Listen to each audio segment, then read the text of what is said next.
Bonsoir à tous et soyez les bienvenus sur cette chaîne bénie. Que la paix du Seigneur Jésus-Christ soit avec vous. Si tu regardes cette vidéo et que quelque chose en toi te dit de ne pas partir, ce n'est pas un hasard. Peut-être que tu traverses une période où tu ne comprends plus tout, où certaines choses se ferment, où tu ressens un tiraillement intérieur difficile à expliquer. Écoute-moi bien, le Saint-Esprit ne crie pas. Il guide en silence. Et très souvent, les signes sont là, mais mal interprétés.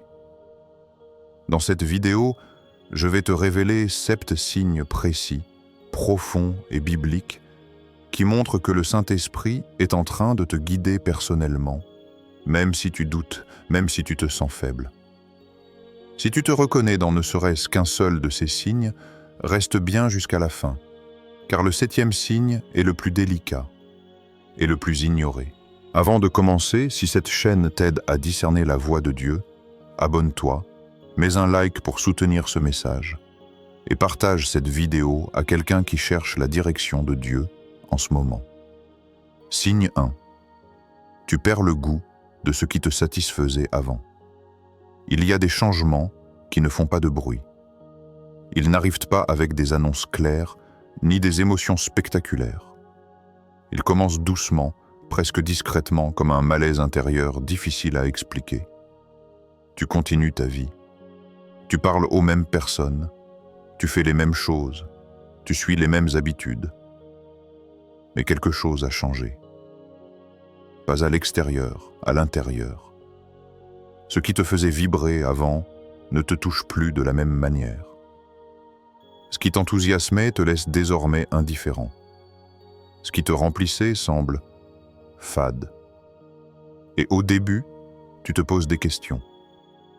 Tu te demandes si tu es devenu ingrat, si tu exagères, si tu es simplement fatigué, lassé ou spirituellement froid. Mais écoute bien ceci. Quand le Saint-Esprit te guide, il commence rarement par te donner plus. Il commence souvent par te retirer le goût de ce qui ne te correspond plus. Ce malaise n'est pas une attaque. Ce n'est pas une punition. Ce n'est pas un éloignement de Dieu. C'est un réajustement intérieur. Le Saint-Esprit travaille avec une précision que l'intelligence humaine ne peut pas toujours saisir. Il ne coupe pas brutalement. Il détache doucement. Il agit comme quelqu'un qui enlève un vêtement devenu trop étroit, non pas parce qu'il est mauvais, mais parce que tu as grandi. Ce qui te satisfaisait avant correspondait à une ancienne saison. Et sans même que tu t'en rendes compte, ton âme est entrée dans une nouvelle phase. Alors Dieu commence par créer un léger inconfort. Pas assez fort pour te briser, juste assez pour te réveiller. Tu te surprends à rester plus silencieux, à t'ennuyer dans des conversations qui te passionnaient autrefois, à ressentir une fatigue étrange après certaines relations, à sortir d'activités pourtant normales avec un vide intérieur. Et ce vide te dérange. Parce que tu fais tout comme avant, mais l'effet n'est plus le même. Tu ris encore, mais ce n'est plus profond. Tu participes encore, mais ton cœur n'y est plus vraiment. Tu continues par habitude, pas par conviction. Et c'est là que beaucoup se trompent. Ils forcent, ils insistent. Ils se disent « ça va revenir ». C'est juste une phase. Je dois faire plus d'efforts. Mais le Saint-Esprit ne cherche pas à raviver ce qu'il est en train de fermer. Il cherche à te faire comprendre que ton âme réclame autre chose. Ce détachement progressif n'est pas visible de l'extérieur. Les autres ne voient rien. Ils pensent que tout va bien. Mais toi, tu sais. Tu sais que quelque chose s'éteint, pas dans la tristesse, dans la lucidité. Et souvent, tu n'oses pas en parler. Parce que comment expliquer que tu te sens vide alors que humainement, tu n'as aucune raison de l'être? Tu as toujours ce travail, toujours ces relations, toujours ces activités, mais ce qui manque, ce n'est pas quelque chose, c'est l'alignement. Le Saint-Esprit est en train de réorienter ton cœur. Il enlève ton appétit pour ce qui pourrait te ralentir, t'enfermer, ou t'empêcher d'entrer dans ce que Dieu a préparé, parce que Dieu ne peut pas remplir un cœur déjà saturé. Il ne peut pas déposer du nouveau là où l'ancien prend toute la place. Alors il vide, doucement, sans violence, sans accusation. Ce vide est souvent interprété comme une perte, mais spirituellement, c'est une préparation. Regarde bien ta propre vie. Tu continues certaines choses par automatisme, mais après, quand tu es seul, tu ressens une lourdeur, un silence intérieur, une question qui remonte.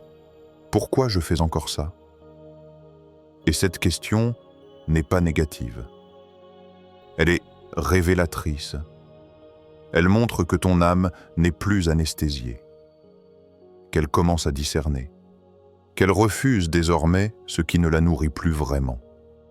Le Saint-Esprit ne te prive pas, il t'affine. Il t'emmène vers un niveau où le superficiel ne suffit plus, où le bruit fatigue, où le remplissage artificiel ne trompe plus ton cœur. Et souvent, ce processus commence avant même que tu comprennes ton appel, avant que tu saches où Dieu te conduit, avant que le nouveau soit visible. C'est pour cela que cette étape est inconfortable, parce que tu n'as plus ce qui te satisfaisait avant, et pas encore ce qui te remplira demain. Tu es entre deux saisons, et c'est précisément là que le Saint-Esprit agit le plus profondément. Il observe ce que tu fais de ce vide. Est-ce que tu cherches à le combler à tout prix? Ou est-ce que tu acceptes de l'écouter? Parce que ce vide parle, il murmure, il indique une direction, il te dit « ce n'est plus là que tu dois être, ce n'est plus ainsi que tu dois vivre, ce n'est plus ce niveau que Dieu veut pour toi ». Et si tu es honnête avec toi-même, tu sais exactement de quoi il s'agit. Ce n'est pas forcément un péché évident. Parfois, ce sont des choses neutres, des relations correctes, des habitudes normales, mais elles ne sont plus alignées avec ce que Dieu fait grandir en toi. Le Saint-Esprit est précis. Il n'enlève pas au hasard. Il enlève ce qui pourrait t'empêcher d'entendre clairement la suite. Ce détachement n'est donc pas un recul spirituel. C'est un avancement silencieux. Tu es en train de changer de profondeur, de sensibilité, de direction. Et la question n'est pas « pourquoi est-ce que je me sens vide ?» La vraie question est « et si ce vide n'était pas une perte, mais une direction ?» Et si ce malaise intérieur était le premier langage du Saint-Esprit pour te dire « je te conduis ailleurs ». Signe 2. Tu ressens une conviction intérieure, pas une condamnation. Il existe une confusion dangereuse que beaucoup de croyants vivent sans s'en rendre compte. Une confusion silencieuse, subtile, mais profondément paralysante. Ils pensent que chaque malaise intérieur vient de Dieu. Ils confondent la voix du Saint-Esprit avec celle de l'accusation. Ils mélangent conviction et condamnation, alors que spirituellement, ces deux choses n'ont rien à voir. Le Saint-Esprit ne t'écrase jamais, il éclaire. Quand il agit, tu ne te sens pas rejeté, tu ne te sens pas humilié, tu ne te sens pas indigne d'approcher Dieu, au contraire. Même quand tu réalises que quelque chose ne va pas, même quand une erreur est mise en lumière, il y a au fond de toi un appel discret mais clair. Reviens. C'est l'un des signes les plus sûrs de l'action du Saint-Esprit. Parce que la condamnation fonctionne autrement. La condamnation te parle avec violence. Elle te rappelle ton échec sans te montrer d'issue. Elle insiste sur ce que tu as fait, mais ne te montre jamais ce que tu peux devenir. Elle te dit « tu as encore échoué, tu n'y arriveras jamais. Dieu doit être fatigué de toi. » Et surtout, elle te pousse à t'éloigner, à te cacher, à remettre la prière à plus tard, à éviter la présence de Dieu. La condamnation détruit, la conviction transforme. Le Saint-Esprit, lui, agit à l'inverse. Quand il révèle un péché, ce n'est jamais pour t'enfermer dedans, mais pour t'en libérer. Il met le doigt sur ce qui doit changer, sans jamais t'enlever ta valeur. Il montre la blessure, mais il reste à côté pendant la guérison. C'est exactement ce que Jésus a promis. Le Saint-Esprit convaincra le monde en ce qui concerne le péché. Jean 16:8. Convaincre, ce n'est pas condamner. Convaincre, c'est révéler avec amour. Et cette différence se ressent profondément à l'intérieur. Tu fais une erreur. Tu dis une parole de trop. Tu retombes dans une attitude que tu voulais laisser derrière toi. Mais au lieu de fuir Dieu, quelque chose en toi te pousse à prier, à demander pardon, à t'agenouiller intérieurement. Ce n'est pas de la peur. C'est une attraction, tu ressens une tristesse, oui, mais une tristesse qui ouvre.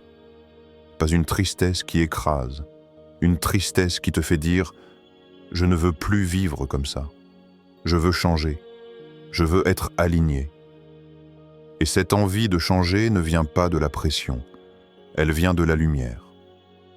Le Saint-Esprit éclaire une zone sombre, mais il ne te laisse jamais seul dedans. Il te fait comprendre que Dieu ne t'abandonne pas dans ta chute. Il t'attend dans ton retour. C'est pour cela que ce signe Esrou est si important à discerner. Parce que beaucoup de personnes se croient éloignées de Dieu, alors qu'en réalité, Dieu est en train de les attirer plus profondément. Elles ressentent une douleur intérieure et pensent que c'est un rejet, alors que c'est une invitation à la repentance, à la transformation, à une relation plus vraie. Le Saint-Esprit n'expose jamais pour humilier, il révèle pour restaurer. Il ne pointe pas ton péché pour te définir, il le montre pour te libérer. Et plus tu avances avec Dieu, plus cette conviction devient fine, précise, douce, mais ferme. Ce n'est plus une voix qui crie, c'est une voix qui murmure. Une voix qui te rappelle qui tu es appelé à être.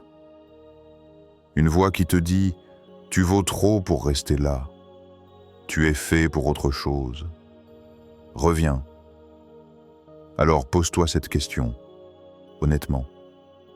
Quand tu ressens cette douleur intérieure, cette gêne après certaines attitudes, ce malaise après certaines paroles, pourquoi cela ne te pousse-t-il pas à fuir, mais à t'approcher?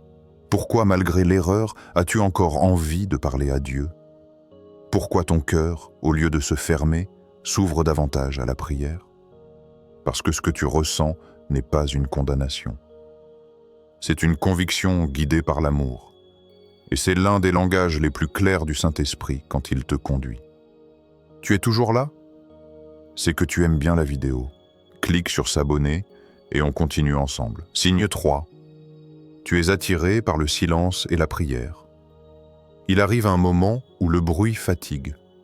Pas seulement le bruit extérieur, mais le bruit intérieur aussi. Les voix, les notifications, les conversations sans profondeur, les débats qui tournent en rond, les paroles dites pour remplir le vide. Quand le Saint-Esprit commence à guider plus précisément, le vacarme devient lourd, pas insupportable, mais inutile. Ce n'est pas que tu rejettes les autres, ce n'est pas que tu te crois supérieur. C'est simplement que ton âme n'a plus la même tolérance au bruit. Ce qui passait avant ne passe plus. Ce qui te stimulait t'épuise maintenant. Ce qui t'occupait te distrait de l'essentiel. Et sans l'avoir décidé consciemment, tu commences à chercher autre chose. Du calme, de l'espace, du silence. Dieu parle rarement dans le tumulte. Il parle dans la disponibilité intérieure. Ce n'est pas un hasard si tant de rencontres bibliques avec Dieu se font dans le silence, dans le désert, dans la solitude, dans le retrait. Pas parce que Dieu aime l'isolement, mais parce que le silence révèle ce que le bruit cache. Quand le Saint-Esprit agit, il n'ajoute pas toujours une nouvelle activité spirituelle à ton agenda. Il enlève parfois ce qui empêche d'entendre. Tu te surprends à éteindre ton téléphone sans raison précise, à t'éloigner d'écrans qui te captaient constamment, à refuser certaines discussions qui ne nourrissent rien en toi. Et ce qui est étonnant, c'est que tu ne t'ennuies pas. Tu restes silencieux et tu te sens bien. Pas euphorique, pas exalté, mais présent. Présent à toi-même, présent à Dieu. La prière, elle aussi, change de texture. Avant, elle était peut-être rythmée par des mots appris, des phrases répétées, des formules connues. Maintenant, elle devient plus lente, plus sincère.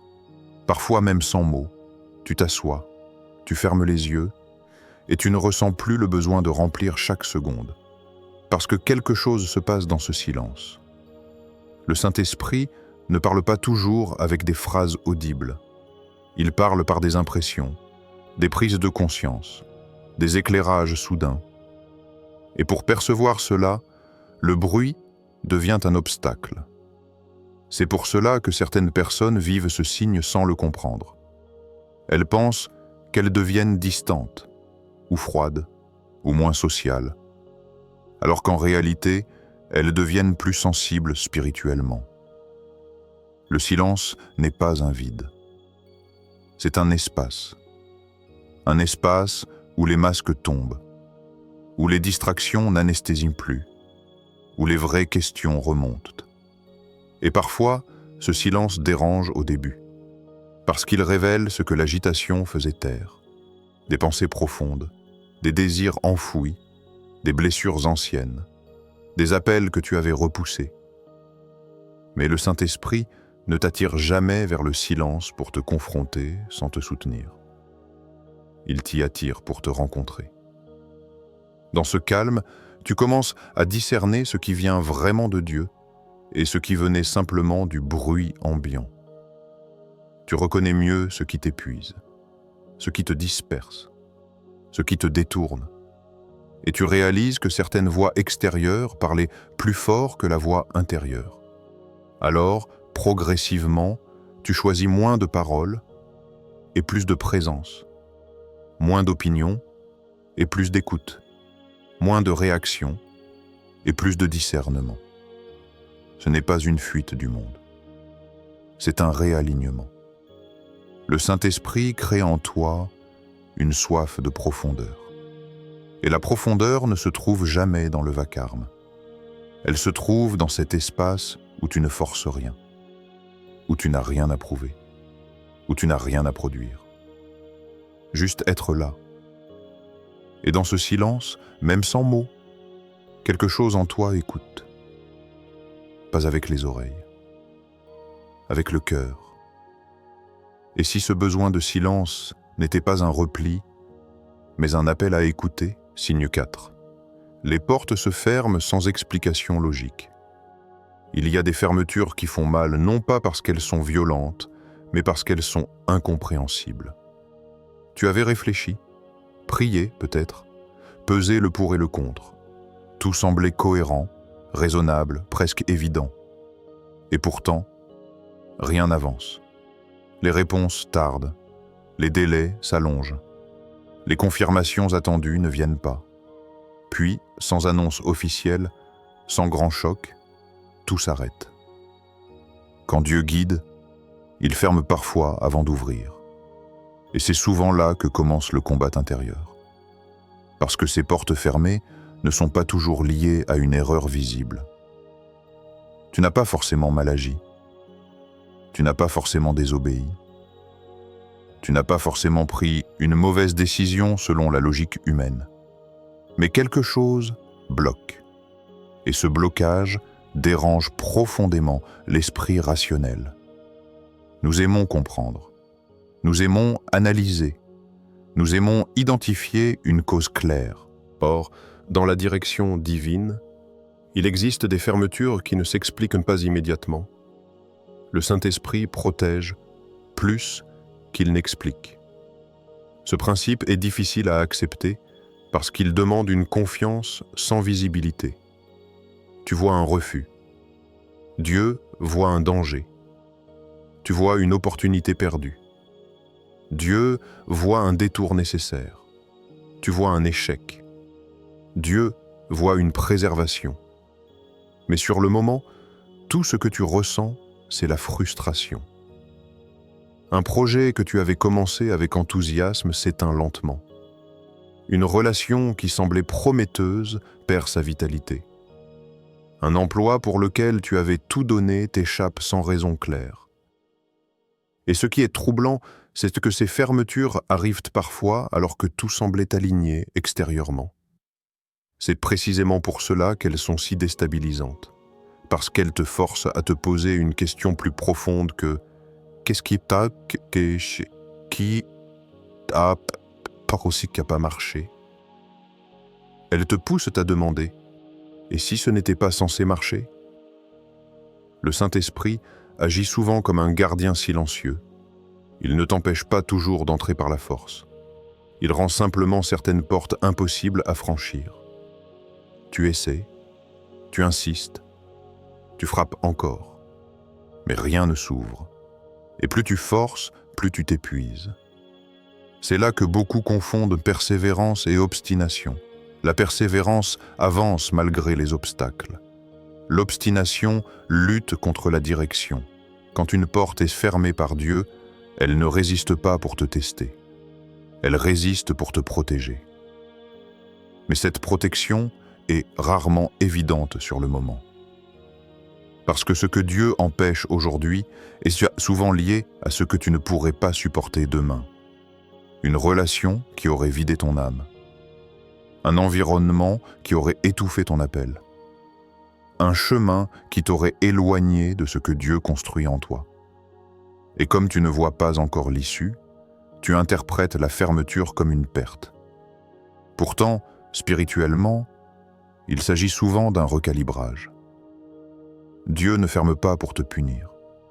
Il ferme pour te rediriger. Il ne bloque pas ton chemin par manque d'amour, mais par excès de vision. Parce qu'il le voit plus loin que ton besoin immédiat. Plus loin que ton désir présent. Plus loin que ce qui te semble logique maintenant. Dans la Bible, beaucoup de trajectoires ont été modifiées par des fermetures inattendues, des détours imposés, des temps d'attente incompris. Et presque toujours, la compréhension est venue plus tard, jamais avant. C'est ce qui rend ce signe si inconfortable. Tu es obligé de marcher sans explication, de lâcher prise sans réponse, d'avancer sans plan B clair. Et dans ce silence, une question te poursuit. Pourquoi Dieu permet-il cela? Mais la vraie question n'est peut-être pas « pourquoi ?» Elle est peut-être « pourquoi ?» Pourquoi Dieu ferme-t-il cette porte? Pourquoi te prépare-t-il autrement? Parce que chaque fermeture contient une information spirituelle. Elle révèle ce qui n'était pas aligné, même si ce n'était pas mauvais. Toutes les bonnes choses ne sont pas destinées à durer. Et toutes les opportunités ne viennent pas de Dieu, même si elles semblent bénies. Le Saint-Esprit discerne ce que tu ne peux pas encore discerner. Il voit l'impact à long terme. Il anticipe les conséquences invisibles. Alors, il agit en amont. Et souvent, la seule chose que tu ressens, c'est un arrêt brutal ou progressif. Un ralentissement inexplicable. Une série de non, un sentiment de mur invisible, et ce mur n'est pas là pour t'humilier. Il est là pour te préserver. Parce que certaines portes, si elles s'étaient ouvertes, auraient coûté trop cher à ton âme. Certaines relations, si elles avaient été continuées, auraient détourné ton cœur. Certaines réussites, si elles étaient arrivées trop tôt, auraient fragilisé ce que Dieu est en train de construire en profondeur. Le Saint-Esprit ne sacrifie jamais l'avenir pour soulager le présent. Et c'est pour cela que ce signe demande maturité et discernement. Accepter qu'une porte se ferme sans explication immédiate, c'est reconnaître que Dieu agit même quand il se tait. C'est croire que l'absence de réponse est parfois une réponse en soi. Alors regarde honnêtement ta situation. Qu'est-ce qui s'est arrêté récemment sans raison logique claire? Qu'est-ce que tu as essayé de maintenir alors que tout indiquait un retrait? Et surtout, Qu'est-ce que tu refuses de voir parce que tu espérais trop que cela fonctionne? Et si Dieu te sauvait de quelque chose que tu ne peux pas encore voir, signe 5. Tu ressens une paix étrange au milieu de l'incertitude. Ce signe est déroutant, parce qu'il va à l'encontre de toute logique humaine. Tu ne sais pas exactement où tu vas. Tu n'as pas toutes les réponses. Ton avenir n'est pas clairement dessiné. Et pourtant, tu n'es pas en panique. Il y a des questions, oui. Des zones floues, certainement. Mais pas ce chaos intérieur que tu devrais normalement ressentir. À la place, une paix étrange s'installe. Pas une paix naïve, pas une insouciance aveugle, mais une paix calme, profonde, presque inexplicable. La paix n'est pas l'absence de problème. C'est la présence du Saint-Esprit. Cette paix ne dépend pas des circonstances. Elle ne naît pas d'une solution trouvée. Elle ne repose pas sur un plan clair. Elle existe malgré l'incertitude. C'est pour cela qu'elle trouble autant. Parce que tout autour de toi pourrait justifier l'inquiétude. Mais ton cœur, lui, reste gardé. Tu observes ta situation avec lucidité. Tu sais que certaines choses sont instables. Tu es conscient que des portes se sont fermées, que des réponses tardent, que des décisions importantes approchent. Mais intérieurement, quelque chose te dit « ça va aller ». Et cette voix n'est pas celle du déni. Elle ne minimise pas les enjeux.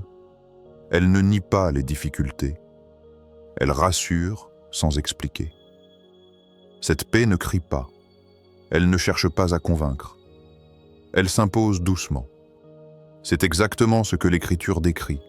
La paix de Dieu, qui surpasse toute intelligence, gardera vos cœurs et vos pensées. Philippiens 4:7. Elle surpasse l'intelligence. Autrement dit, elle existe au-delà de ce que tu peux comprendre. Tu ne peux pas toujours dire pourquoi tu vas bien. Tu ne peux pas toujours justifier ton calme. Et parfois, même les autres ne comprennent pas ton attitude. Ils te regardent et te demandent « Comment fais-tu pour rester aussi posé ?» Moi, à ta place, je serais stressé. Tu ne réalises pas ce qui se passe, mais tu réalises très bien. Simplement, ton cœur n'est pas livré à la peur. Parce que cette paix ne vient pas de toi. Si elle venait de toi, elle s'effondrerait au premier imprévu. Si elle venait de ton caractère, elle disparaîtrait sous la pression. Mais elle tient. Même quand les circonstances changent, même quand les délais s'allongent, même quand tu ne contrôles rien. C'est là que ce signe devient révélateur. Le Saint-Esprit ne t'enlève pas les questions. Il t'enlève l'angoisse qui les accompagne. Il ne te donne pas toujours la clarté. Il te donne la stabilité intérieure. Tu peux être dans une saison de transition sans savoir exactement ce qui vient ensuite, et pourtant te lever le matin sans boule au ventre. Tu peux traverser une période d'attente sans avoir l'impression que ta vie est en pause. Tu peux vivre l'incertitude sans qu'elle te paralyse. Cette paix agit comme une ancre. Elle empêche ton cœur de dériver même quand les vagues sont fortes. Extérieurement, tout peut sembler fragile. Les finances ne sont pas totalement assurées. Les relations évoluent. Les projets se redéfinissent. L'avenir reste ouvert. Mais intérieurement, ton cœur est gardé. Pas fermé, gardé. Protégé contre la peur excessive. Préservé du découragement profond. Stabilisé malgré l'instabilité. Et souvent, tu ne réalises pas tout de suite la valeur de cette paix, parce qu'elle ne fait pas de bruit. Ce n'est qu'en regardant autour de toi que tu te rends compte que quelque chose est différent. D'autres s'agitent, d'autres s'inquiètent, d'autres s'épuisent à anticiper chaque scénario. Et toi, tu avances calmement. Pas parce que tu maîtrises tout, mais parce que tu fais confiance à quelqu'un. Cette paix n'est pas passive. Elle n'est pas synonyme d'inaction. Elle te permet d'agir sans précipitation, de réfléchir sans paniquer, de décider sans pression intérieure. Elle te laisse respirer. Et dans cette respiration, le Saint-Esprit travaille. Il ajuste tes priorités. Il affine ton discernement. Il te prépare à ce qui vient sans te surcharger émotionnellement. C'est pour cela que cette paix apparaît souvent avant la solution. Elle est un signe avant-coureur, un indicateur spirituel. Elle te dit « Tu es au bon endroit, même si tu ne vois pas encore le chemin. Tu peux avancer, même sans tout comprendre. Tu n'es pas seul dans cette transition. » Et parfois, cette paix arrive précisément là où tu t'attendais à l'angoisse. Tu pensais t'effondrer, mais tu tiens. Tu pensais être envahi par la peur, mais tu restes calme. Tu pensais perdre pied, mais ton cœur reste stable. Ce décalage est significatif. Parce que humainement, rien ne justifie cet état intérieur. Il ne repose sur aucun argument rationnel. Il ne dépend d'aucune garantie visible. Il est là, simplement. Et plus tu avances, plus tu comprends que cette paix n'est pas une émotion passagère. C'est une présence. La présence du Saint-Esprit qui te garde de l'intérieur, pendant que l'extérieur reste incertain. Il ne te promet pas que tout sera facile. Il te promet que ton cœur sera gardé. Et cette promesse change tout. Parce que tant que ton cœur est en paix, l'incertitude ne peut pas te détruire. Elle peut te questionner. Elle peut te ralentir. Mais elle ne peut pas t'engloutir. Alors observe-toi honnêtement. Dans cette saison floue, dans ce moment de transition, dans cette attente prolongée, d'où vient cette paix? Si ce n'est de Dieu, signe 6. La parole de Dieu te parle personnellement. Il arrive un moment où la Bible cesse d'être un livre et devient une voix, pas une voix audible, pas une voix spectaculaire, mais une voix précise, intime, incontestable. Tu ouvres les Écritures sans intention particulière, parfois même sans attente. Et soudain, un verset retient ton attention. Pas parce qu'il est long, pas parce qu'il est complexe, mais parce qu'il te touche exactement là où tu en es, comme s'il avait été écrit pour toi, pour cette saison, pour cette question que tu n'as formulée à personne. La Bible devient vivante. Ce que tu lis ne reste pas à la surface de ton esprit. Cela descend, cela s'installe, cela te suit. Une phrase t'accompagne toute la journée. Elle revient dans ton esprit au moment précis où tu en as besoin. Elle éclaire une décision. Elle apaise un doute. Elle redresse une pensée. Et ce qui est troublant, c'est que tu n'étais pas en train de chercher une réponse. Tu lisais, simplement. C'est souvent ainsi que le Saint-Esprit agit. Il rappelle, confirme et oriente par la parole. Il ne crie pas. Il ne force pas. Il attire ton attention. Tu peux avoir lu ce passage des dizaines de fois auparavant. Mais cette fois-ci, il ne sonne pas pareil. Parce que le texte n'a pas changé. C'est toi qui as changé. Le Saint-Esprit active la parole au moment exact où ton cœur est prêt à la recevoir. Et cette activation est personnelle. Ce n'est plus une vérité générale. Ce n'est plus une leçon abstraite. C'est une réponse ciblée. Tu lis, ne crains pas, et tu sais exactement de quoi il est question. Tu lis, attends l'Éternel, et tu comprends que ça n'est pas un hasard. Tu lis, je suis avec toi, et ton cœur se calme immédiatement. Ce n'est pas de l'autosuggestion, c'est de la direction spirituelle, parce que cette parole arrive au bon moment, pas trop tôt, pas trop tard. Elle arrive quand tu es fatigué de tourner en rond, quand tu hésites, quand tu doutes, et parfois, elle arrive même quand tu avais cessé d'espérer une réponse claire. Le Saint-Esprit utilise la parole comme un miroir. Un miroir qui ne te montre pas seulement ce que tu fais, mais ce que Dieu est en train de faire. Il t'aide à comprendre ta saison. Il éclaire ton état intérieur. Il met des mots là où il n'y avait qu'un ressenti confus. Et souvent, cela se produit de manière simple. Tu tombes par hasard sur un message. Tu entends un verset cité dans une prédication. Tu lis un psaume au réveil. Et ce passage répond exactement à une question que tu gardais pour toi. Une question que tu n'avais pas osé formuler. Une question que tu ruminais en silence. Et là, sans effort, la réponse est posée devant toi. Pas forcément complète. Pas forcément détaillée, mais suffisante. Parce que Dieu ne te donne pas toujours tout le plan. Il te donne la direction suivante. Le Saint-Esprit n'utilise pas la parole pour te surcharger d'informations. Il l'utilise pour te guider pas à pas. C'est pour cela que ce signe est si puissant. Parce qu'il crée une relation vivante avec Dieu. Tu ne lis plus pour cocher une case spirituelle. Tu lis pour écouter.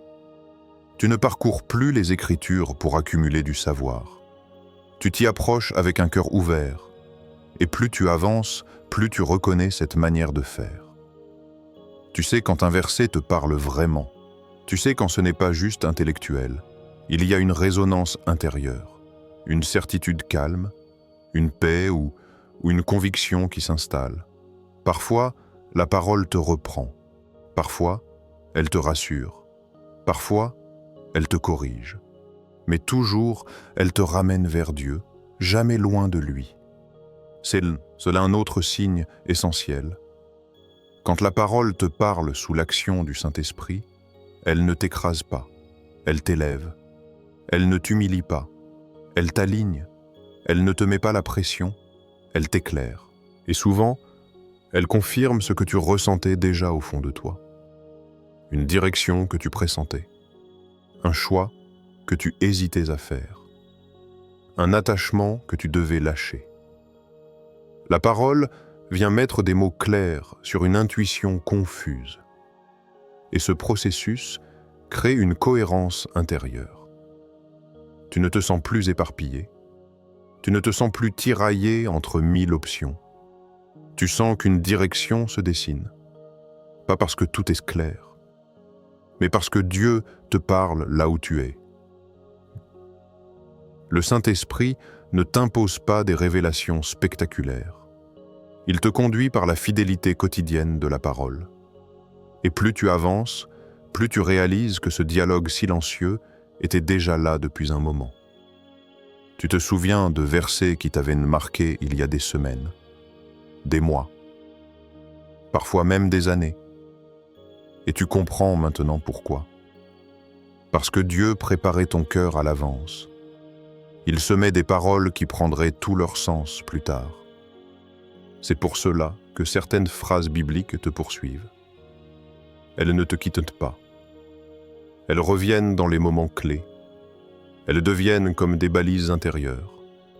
Elles te rappellent ce que Dieu a dit, même quand tes émotions fluctuent. Elles te stabilisent quand les circonstances changent. Et parfois, malgré tout cela, tu doutes encore. Tu te dis, est-ce vraiment Dieu qui me parle? Est-ce que je n'interprète pas trop? Est-ce que ce n'est pas juste une coïncidence? Mais ce doute lui-même montre à quel point l'enjeu est profond. Parce que quand Dieu te parle vraiment, cela engage ta vie. Cela demande une réponse, un positionnement, une obéissance. Et c'est précisément là que le Saint-Esprit agit avec patience. Il ne force pas ta conviction. Il la construit. Il répète parfois le même message, sous des formes différentes, jusqu'à ce que ton cœur soit prêt. Alors pose-toi cette question, calmement. Depuis quelque temps, y a-t-il des versets qui reviennent souvent dans ta vie? Des paroles qui semblent te suivre, t'interpeller, te rassurer ou te reprendre? Des messages qui tombent au hasard, mais qui touchent toujours juste? Et si Dieu te parlait déjà, mais que tu doutais encore? Signe 7. Tu ressens un appel à l'obéissance, même sans comprendre. C'est le signe le plus profond, le plus exigeant, et aussi le plus révélateur. Parce qu'ici, il n'est plus question de ressenti agréable, ni de confirmation visible, ni même de paix émotionnelle. Il est question de choix. Tu sens que Dieu te demande quelque chose. Pas avec des mots précis, pas avec un plan détaillé, mais avec une conviction intérieure qui ne te laisse pas tranquille. Tu ne peux pas l'expliquer clairement. Tu ne peux pas toujours le justifier rationnellement, mais tu sais. Ce n'est pas une idée passagère, ce n'est pas une impulsion émotionnelle. C'est une direction intérieure persistante. Obéir sans comprendre. Voilà le point de bascule. Parce que la direction du Saint-Esprit demande souvent la foi avant la clarté. Dans la Bible, Dieu n'explique presque jamais tout à l'avance.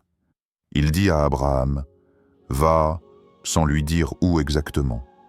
Il dit à Pierre, « Suis-moi » sans lui montrer la croix à venir. Il dit à Marie, « Tu concevras » sans lui détailler la douleur ni la gloire. Dieu révèle rarement le plan complet. Il révèle le prochain pas.